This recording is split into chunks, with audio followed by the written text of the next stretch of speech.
संगत करिए एक की आन दुबदहा जाहे।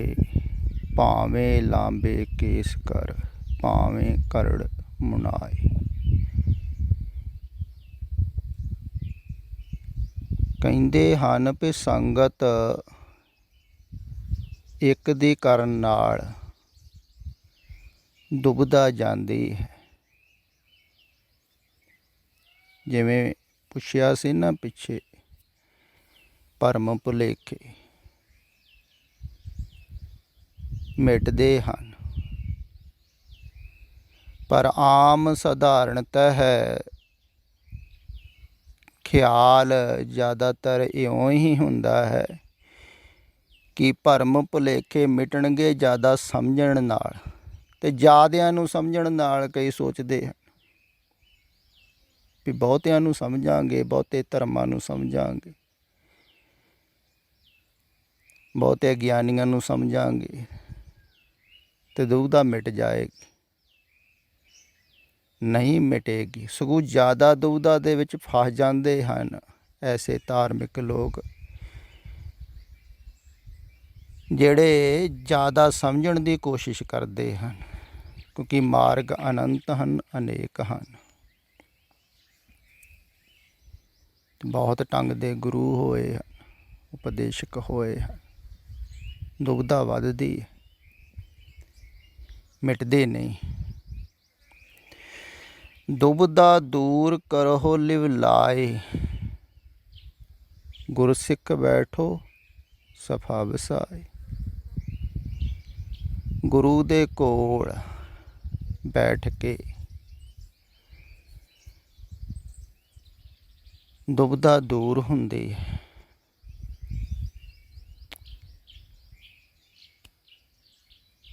ਬੈਠਣਾ ਕਿਵੇਂ ਹੈ?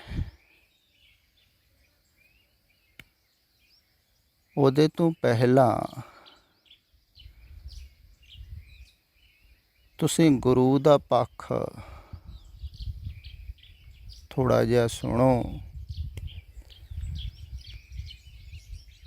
ਵੀ ਗੁਰੂ ਉਹ ਹੈ ਜਿਹੜਾ ਇੱਕ ਦਰਵਾਜ਼ੇ 'ਤੇ ਖੜ੍ਹਾ ਹੈ। ਦਰਵਾਜ਼ਾ ਕਿਹਾ ਹੈ ਨਾ ਗੁਰੂ ਨੂੰ, ਦਰਵਾਜ਼ਾ ਹੈ। ਗੁਰੂ ਦੁਆਰਾ ਹੈ, ਦੁਆਰ ਹੈ, ਦਰਵਾਜ਼ਾ ਹੈ। ਅਤੇ ਦਰਵਾਜ਼ੇ ਦੇ ਦੋਵਾਂ ਪਾਸੇ ਦੇਖਿਆ ਜਾਂਦਾ ਹੈ, ਅੰਦਰ ਵੀ ਅਤੇ ਬਾਹਰ ਵੀ।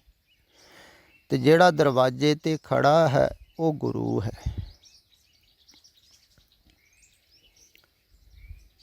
ਉਹ ਬਾਹਰ ਵੀ ਦੇਖਦਾ ਹੈ ਸੰਸਾਰ ਵੱਲ, ਬਾਹਰ ਦੇਖਦਾ ਹੈ ਦਵੈਤ, ਅਤੇ ਜਦੋਂ ਉਹ ਅੰਦਰ ਦੇਖਦਾ ਹੈ ਅਦਵੈਤ। ਅਤੇ ਕਿਸੇ ਨੇ ਪਿੱਛੇ ਪੁੱਛਿਆ ਵੀ ਸੀ ਵੀ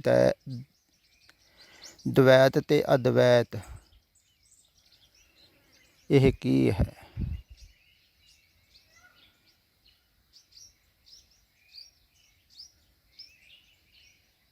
ਦਵੈਤ ਦਾ ਅਰਥ ਹੁੰਦਾ ਹੈ ਦੋ, ਅਦਵੈਤ ਦਾ ਅਰਥ ਹੁੰਦਾ ਹੈ ਦੋ ਨਹੀਂ। ਪੁਰਾਣੇ ਰਿਸ਼ੀ ਮੁਨੀਆਂ ਨੇ ਐਸਾ ਕਿਹਾ ਹੈ, ਜਿਨ੍ਹਾਂ ਨੇ ਜਾਣਿਆ ਹੈ ਵੀ ਬਾਹਰ ਦਵੈਤ ਹੈ, ਦੋ ਹਨ, ਦੋ ਦੇ ਵਿੱਚ ਖੇਲ ਚੱਲਦਾ ਹੈ।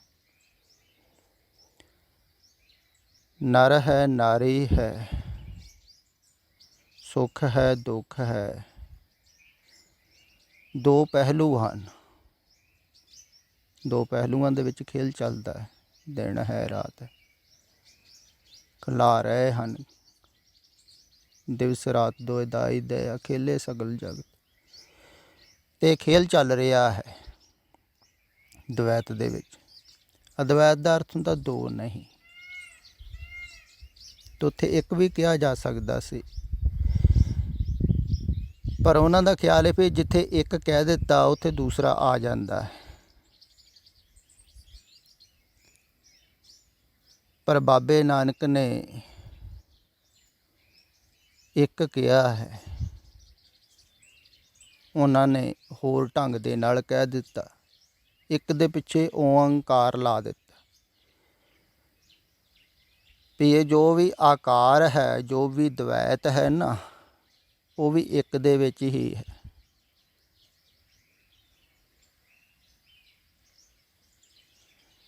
ਸਭ ਕੁਛ ਇੱਕ ਦੇ ਵਿੱਚ ਹੈ। ਤੇ ਕਹਿਣ ਦਾ ਢੰਗ ਵੱਖਰਾ ਹੈ। ਉਹਨਾਂ ਨੇ ਅਦਵੈਤ ਕਿਹਾ ਸੀ ਵੀ ਜਿੱਥੇ ਦੋ ਨਹੀਂ ਹੈ, ਭਾਵ ਕਿ ਜਿੱਥੇ ਦੋ ਨਹੀਂ ਹੈ ਉੱਥੇ ਕੁਛ ਵੀ ਨਹੀਂ ਹੈ। ਇਸ ਕਰਕੇ ਪ੍ਰਮਾਤਮਾ ਨੂੰ ਸੁਣ ਕਿਹਾ ਜਾਂਦਾ ਹੈ।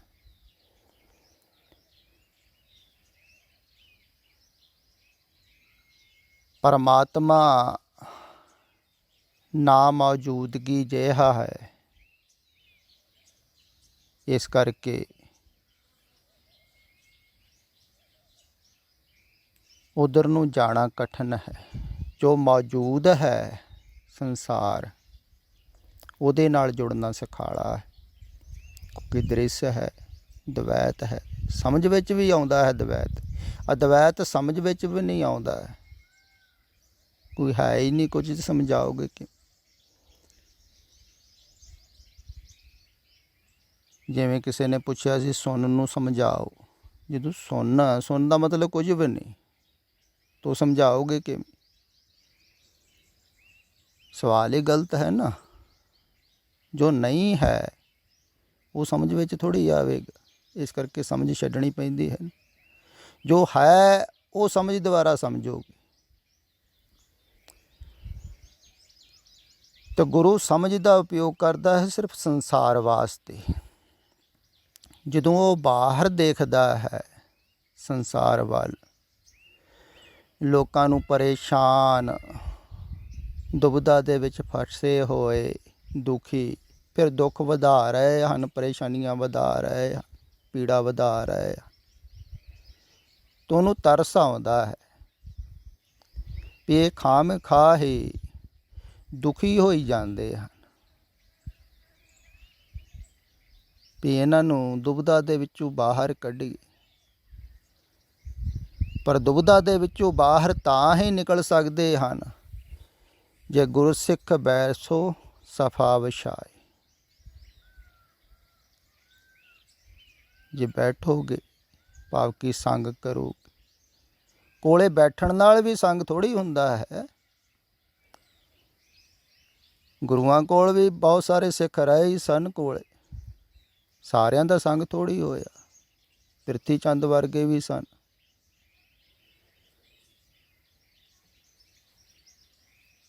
ਉਹਨਾਂ ਨੂੰ ਵੇਖ ਲਓ, ਸੰਗ ਹੋਇਆ ਹੀ ਨਹੀਂ। ਭਰਾ ਵੀ ਗੁਰੂ ਸਨ, ਪਿਤਾ ਵੀ ਗੁਰੂ ਸਨ।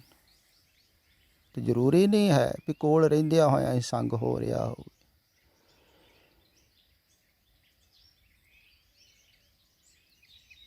ਤੇ ਸੰਗ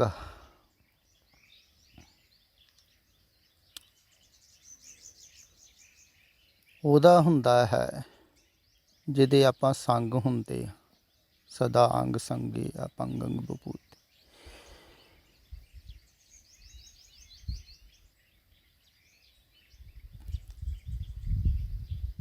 ਤੇ ਉਹ ਇਹ ਜਾਣਦਾ ਹੈ ਕਿ ਆਪਣੇ ਆਪ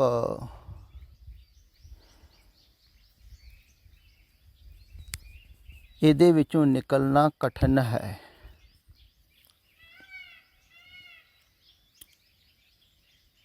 ਕਿਉਂਕਿ ਜਿਹੜੇ ਜੀ ਰਹੇ ਹਨ ਇਹ ਸੰਸਾਰ ਵਿੱਚ, ਉਹ ਸੰਸਾਰ ਨੂੰ ਹੀ ਸੱਚ ਸਮਝ ਰਹੇ ਹਨ।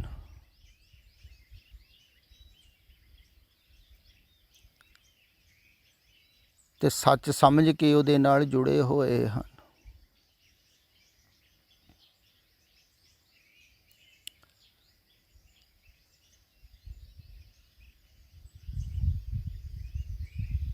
ਤੇ ਉਹ ਭਾਵੇਂ ਬਾਹਰੋਂ ਕਹਿੰਦਾ ਵੀ ਹੈ ਵੀ ਇਹ ਝੂਠ ਹੈ ਸੰਸਾਰ, ਪਰ ਜਿਹੜੇ ਸੁਣਨ ਵਾਲੇ ਹਨ ਉਹ ਦੇਖਦੇ ਹਨ ਵੀ ਕਹਿਣ ਵਾਲਾ ਵੀ ਤੇ ਝੂਠ ਵਿੱਚ ਜੀ ਰਿਹਾ ਹੈ ਨਾ। ਸਰੀਰ ਦੇ ਤਲ ਤੇ ਜਦੋਂ ਦੇਖਦੇ ਹਨ ਵੀ ਵੈਸਾ ਹੀ ਸਰੀਰ ਉਹਨਾਂ ਦਾ ਹੈ, ਵੈਸਾ ਹੀ ਉਹ ਰਹਿ ਰਹੇ ਹਨ, ਵੈਸਾ ਹੀ ਖਾ ਰਹੇ ਹਨ, ਪੀ ਰਹੇ ਹਨ, ਵੈਸੇ ਹੀ ਹਨ। ਬਾਹਰੋਂ ਬਿਲਕੁਲ ਵੈਸਾ ਹੀ ਹੁੰਦਾ ਹੈ ਜੈਸਾ ਆਮ ਇਨਸਾਨ। ਗੁਰੂ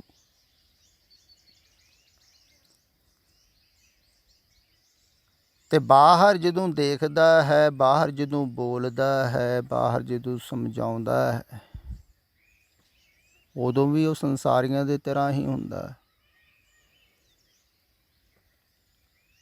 ਕਿਉਂਕਿ ਬਾਹਰ ਦੇਖ ਕੇ ਬੋਲਦਾ ਹੈ ਨਾ, ਦਵੈਤ ਵਿੱਚ ਬੋਲਦਾ ਹੈ ਨਾ, ਅਦਵੈਤ ਦੇ ਵਿੱਚ ਤੇ ਬੋਲਿਆ ਨਹੀਂ ਜਾ ਸਕਦਾ।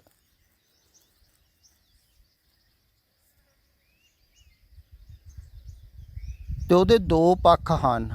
ਇੱਕ ਤੇ ਹੈ ਬਾਹਰੀ ਪੱਖ ਜੋ ਸੰਸਾਰੀ ਪੱਖ ਹੈ, ਤੇ ਇੱਕ ਹੈ ਦਰਵਾਜ਼ੇ ਤੋਂ ਅੰਦਰਲਾ ਪੱਖ, ਅਗਿਆਤ ਪੱਖ। ਉਹ ਅਗਿਆਤ ਹੈ, ਸੰਸਾਰ ਗਿਆਤ ਹੈ ਤੁਹਾਨੂੰ। ਤੇ ਜਿਹੜਾ ਗਿਆਤ ਹੈ ਇਸੇ ਕਰਕੇ ਤੁਹਾਨੂੰ ਛੱਡਣਾ ਔਖਾ ਹੈ, ਕਿਉਂਕਿ ਜਿਹੜਾ ਅਗਿਆਤ ਹੈ ਉਹਦਾ ਤਾਂ ਪਤਾ ਹੀ ਨਹੀਂ। ਤੇ ਗਿਆਤ ਨੂੰ ਛੱਡ ਦਿਓ। ਜੋ ਜਾਣਿਆ ਪਹਿਚਾਣਿਆ ਸਾਡੇ ਪੁਰਖਾਂ ਨੇ ਹੰਢਾਇਆ, ਅਸੀਂ ਹੰਢਾ ਰਹੇ ਹਾਂ ਸੰਸਾਰ ਨੂੰ, ਤਾਂ ਉਹਨੂੰ ਛੱਡ ਦਈਏ ਜਿਹੜਾ ਜਾਣਿਆ। ਅਗਿਆਤ ਜੋ ਜਾਣਿਆ ਨਹੀਂ ਹੈ ਉਹਦੀ ਉਹ ਖਬਰ ਦਿੰਦੇ ਹਨ। ਜਿਹੜਾ ਜਾਣਿਆ ਹੋਇਆ ਹੈ, ਜਿਹਦੇ ਵਿੱਚ ਤੁਸੀਂ ਜੀ ਰਹੇ ਹੋ, ਉਹਦੇ ਵਿੱਚ, ਦਵੈਤ ਦੇ ਵਿੱਚ।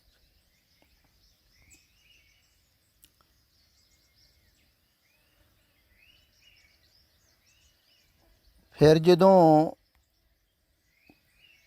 ਕੋਈ ਉਹਨਾਂ ਦੀ ਤਾਰੀਫ ਵੀ ਕਰਦਾ ਹੈ,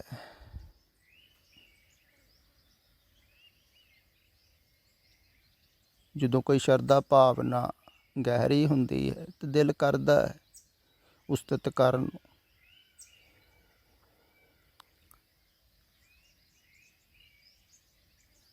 ਉਦੋਂ ਵੀ ਗੁਰੂ ਸੁਣ ਕੇ ਗਦਗਦ ਨਹੀਂ ਹੁੰਦਾ ਹੈ। ਉਹ ਜਾਣਦਾ ਹੈ ਵੀ ਮੇਰੀ ਉਸਤਤ ਨਹੀਂ ਹੋ ਰਹੀ, ਇਹ ਸਰੀਰ ਦੀ ਉਸਤਤ ਥੋੜ੍ਹੀ ਹੋ ਰਹੀ।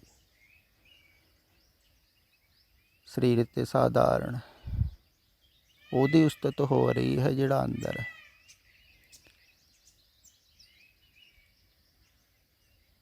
ਅੰਦਰੋਂ ਉਹ ਜਾਣਦਾ ਹੈ ਵੀ ਸਾਰੇ ਇੱਕੋ ਦੇ ਵਿੱਚ ਹੀ ਚੱਲ ਰਹੇ ਹਨ। ਉਸਤਤ ਨਿੰਦਾ ਦਾ ਸਵਾਲ ਹੀ ਨਹੀਂ ਇੱਥੇ। ਜਿਹੜੀ ਜੋਤ ਇੱਧਰ ਹੈ ਬੋਲਣ ਵਾਲੇ ਦੇ ਵਿੱਚ, ਉਹੋ ਹੀ ਜੋਤ ਸੁਣਨ ਵਾਲਿਆਂ ਦੇ ਵਿੱਚ। ਸਭ ਮੈਂ ਜੋਤ ਜੋਤ ਹੈ ਸੋ, ਤਿਸ ਤੈ ਚਾਨਣ ਸਭ ਮੈਂ ਚਾਨਣ। ਇੱਕੋ ਹੀ ਪਰਮਾਤਮਾ ਹੈ ਨਾ, ਇੱਥੇ ਊਚ ਨੀਚ ਥੋੜ੍ਹੀ ਹੈ।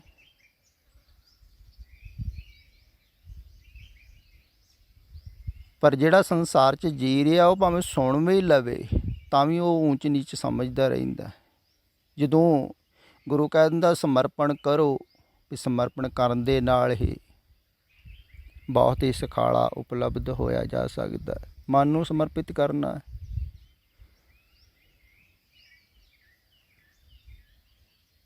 ਪਰ ਉਦੋਂ ਜਿਹੜੇ ਸੁਣਨ ਵਾਲੇ ਇਹ ਉਹ ਸਮਝ ਲੈਂਦੇ ਹਨ ਵੀ ਇਹ ਆਪਣੇ ਆਪ 'ਚ ਸ੍ਰੇਸ਼ਟ ਬਣ ਰਿਹਾ ਹੈ। ਇਹ ਕਹਿ ਰਿਹਾ ਹੈ ਮੈਂ ਤੁਹਾਡਾ ਗੁਰੂ ਹਾਂ, ਮੈਂ ਮਹਾਨ ਹਾਂ, ਮੇਰੇ ਅੱਗੋਂ ਸਮਰਪਣ ਕਰੋ।